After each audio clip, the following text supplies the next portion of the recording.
दोस्तों, आज हम इस वीडियो में आपके साथ डिस्कस करेंगे घड़ी की तरह दिखने वाले मेजरिंग टूल डायल इंडिकेटर के बारे में। डायल इंडिकेटर एक प्रिसाइज, वर्साटाइल और सेंसिटिव मेजरिंग टूल है जिसे डायल गेज और क्लॉक इंडिकेटर के नाम से भी जाना जाता है। अब बात करते हैं डायल इंडिकेटर का मेन पर्पस क्या होता है, किस कार्य के लिए इसका इस्तेमाल किया जाता है। इसका मेन कार्य होता है जो शाफ्ट की अलाइनमेंट में जो भी इनएक्यूरेसी आ जाती है, इसेंट्रिसिटी को मेज़र करने के लिए इसका इस्तेमाल किया जाता है। इसके अतिरिक्त सरफेस की फ्लैटनेस को चेक करने में भी इसका इस्तेमाल कर सकते हैं। बार या फिर रोड का जो पैरेललिज्म है उसके प्रॉपर चेकिंग के लिए भी इसका इस्तेमाल करते हैं। मशीन टूल की टेस्टिंग करने के लिए भी डायल इंडिकेटर का इस्तेमाल किया जाता है। डायल इंडिकेटर इतना प्रिसाइज मेजरिंग टूल है जिसके द्वारा हम बहुत स्मॉल अमाउंट के वेरिएंस को भी मेज़र कर सकते हैं।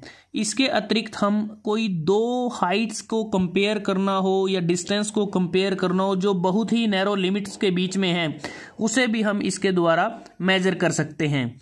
अगर बात करते हैं मटेरियल की, तो इसके ये जो स्पिंडल है या जो स्टेम है ये स्टेनलेस स्टील के बने होते हैं और इसकी जो कैशिंग होती है वो मेटल की बनी होती है, स्टेनलेस स्टील या माइल्ड स्टील की वो बनी होती है।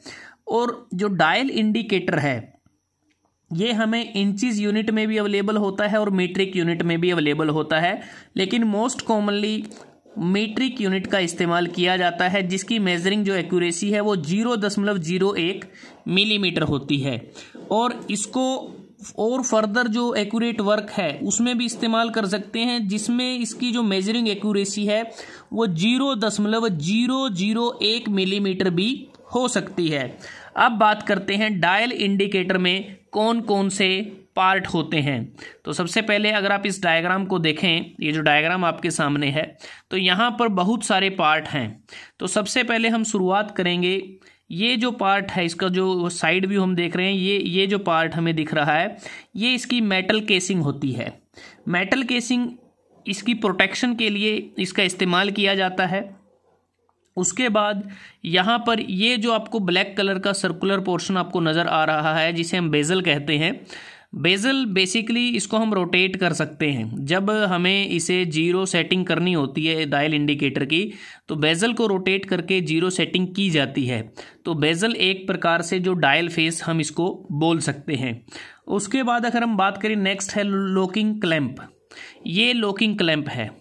जब हमें इसका जो मेन पॉइंटर होता है इसको 0 पर सेट कर देते हैं तो लॉकिंग क्लैंप को लॉक कर दिया जाता है जिससे जो बेजल है वो रोटेट नहीं करता। उसके बाद अगर हम बात करें, जो नेक्स्ट हमारे पास है ग्रेजुएटेड डायल।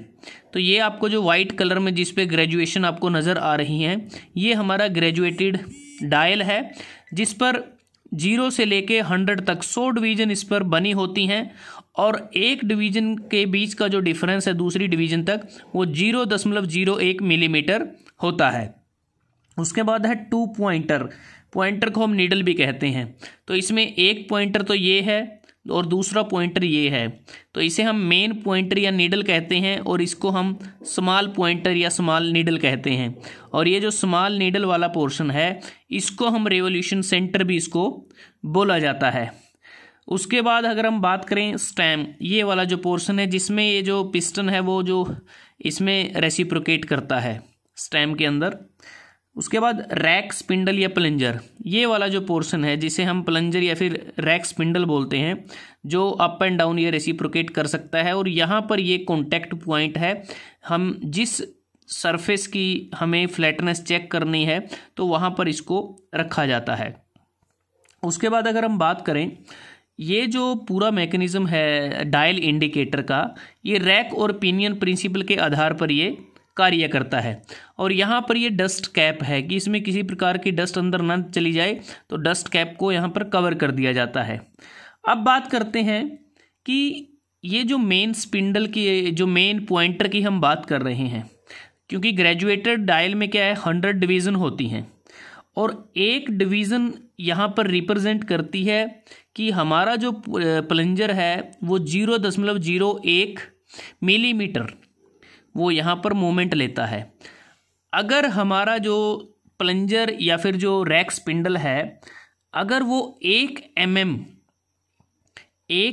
अगर वो ऊपर जाता है तो हम कह सकते हैं कि यहाँ पर जो ये मेन पॉइंटर है ये 0 से लेके पूरा एक हमारा रेवोल्यूशन कंप्लीट करता है। मतलब कि जब मेन पॉइंटर एक रेवोल्यूशन को कंप्लीट करे तो इसका मतलब ये है कि जो प्लंजर है इसमें 1 मिलीमीटर की मूवमेंट आई है। और यहाँ पर जो स्मॉल पॉइंटर वाला पोर्शन है ये हमें बताता है, इसके द्वारा हम देख सकते हैं कि रीडिंग लेते समय कि मेन पॉइंटर के नंबर ऑफ रेवोल्यूशन कितने हुए हैं। तो एक प्रकार से ये इंडिकेट करता है कि जो मेन नीडल है इसने कितने रेवोल्यूशन कंप्लीट किए हैं, वो हम रेवोल्यूशन सेंटर से देख सकते हैं। अब बात करते हैं कि इसमें जो मैकेनिज्म है वो किस प्रकार से इसमें कार्य होता है। तो ये इसका बिल्कुल हमने इस पीछे का पोर्शन इसमें दिखाया है, जिसको बिल्कुल डिसेंबल कर दिया गया। उसके बाद हम देख रहे हैं कि ये हमारा क्या है, ये प्लंजर है। प्लंजर में यहाँ पर अलग से ये जो इसका अलग से साइड है, तो ये यहाँ पर रेसिप्रोकेट करती है इस पोर्शन में, और यहाँ पर एक स्प्रिंग लगा है। ये जो स्प्रिंग है ये जो मेटल की जो केसिंग है और प्लंजर इसके बीच में लगा है। जब ये प्लंजर ऊपर जाता है तो ये क्या है, ये एक्सटेंड हो जाता है और फिर वापस ये इसको नीचे की तरफ ले आता है। उसके बाद अगर हम देखें, ये जो प्लंजर है यहाँ पर क्या है कि टीथ कटे होते हैं, जिसे हम इसको रैक बोलते हैं। रैक स्पिंडल इसलिए बोला जाता है क्योंकि इसकी जो 25 mm की लेंथ है उसमें 50 टीथ कटे होते हैं। और उसके बाद अगर हम बात करें, यहाँ पर ये पिनियन होता है। इस पिनियन में तकरीबन 10 टीथ कटे होते हैं, गियर टीथ, और ये पिनियन इसके साथ मैचिंग करता है।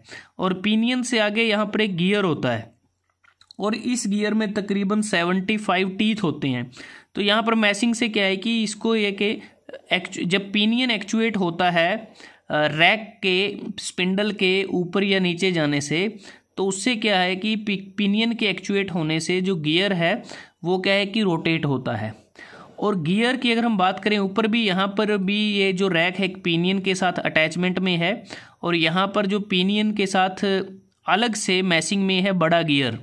और इस गियर के साथ अगर आप देखें, ये आपको हेलिकल स्प्रिंग इसमें नज़र आ रहा है। हेलिकल स्प्रिंग हम इसमें इस्तेमाल करते हैं ताकि इसमें जितने भी हमने जो पूरा गियर ट्रेन इसको अगर हम बोलें, क्योंकि अलग अलग गियर हम पिनियन इसमें इस्तेमाल कर रहे हैं जो अलग अलग जगह पर हैं। तो जो हेलिकल गियर है यहाँ पर कांस्टेंट मैचिंग प्रोवाइड करता है सभी लिंक्स के बीच में, और जो बैकलेस एरर है उसको भी ये कम करने का कार्य करता है। तो दोस्तों इसका जो लीस्ट काउंट है वो 0.01 मिलीमीटर है। अगर अब बात आती है जब हम डायल इंडिकेटर का इस्तेमाल करते हैं, क्या उस समय हमें कुछ केयर रखनी चाहिए? बिल्कुल रखनी चाहिए, क्योंकि जो डायल इंडिकेटर है ये एक प्रकार से अगर हम बात करें बिल्कुल फ्रजाइल मेजरिंग डिवाइस है। अगर इसमें किसी प्रकार का झटका या वाइब्रेशन लग जाएगी तो इसमें क्या होगा कि ये इनएक्यूरेट हो जाएगा। तो इसलिए हमें जब भी डायल इंडिकेटर का हम इस्तेमाल करें, प्रॉपर हैंडलिंग के साथ इसका इस्तेमाल करना चाहिए ताकि किसी भी प्रकार के डैमेज को हम रोक सकें। तो दोस्तों आज हमने इस वीडियो में आपके साथ डिस्कस किया कि डायल इंडिकेटर जो एक मेजरिंग डिवाइस है वो कैसे कार्य करता है, किस लिए उसका हम यूज़ करते हैं, उसके क्या क्या पार्ट हैं। तो अगर आपको ये वीडियो अच्छा लगा आप इसको लाइक कर सकते हैं, शेयर कर सकते हैं अपने दोस्तों के साथ, स्टूडेंट्स के साथ, और जल्द ही हाजिर होते हैं एक नए वीडियो के साथ। तब तक के लिए धन्यवाद। आपका दिन शुभ रहे।